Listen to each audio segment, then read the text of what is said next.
Астова Флүсе, туған ауылым минем, Шоқшар ауыл клубы.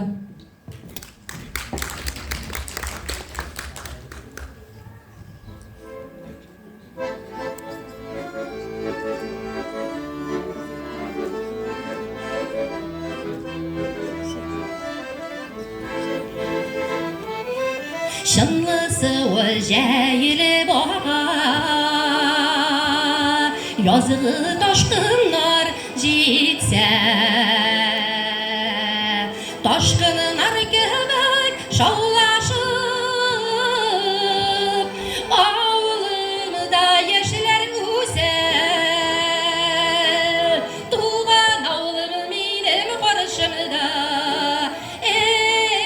günelimi haman umutlaşımda.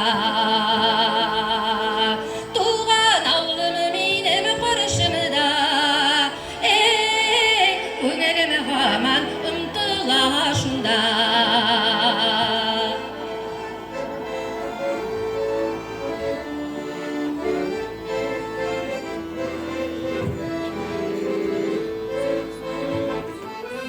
Yıraklardan qarab kelem, çınılı basularına,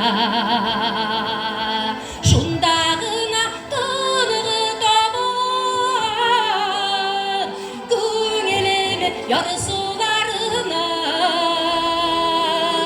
Tuğan ağlım minim qarşımda,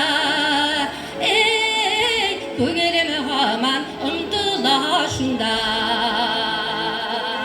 Tuğan ağlım minim qarşımda, günelimi haman umutlaşımda.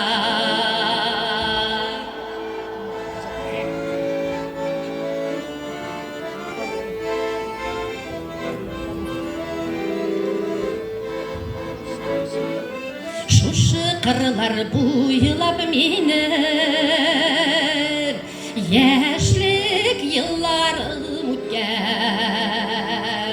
Şu yollardan yaşlık dostum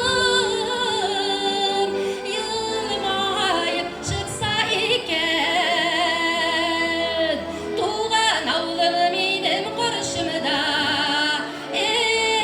günelimi haman umutlaşımda.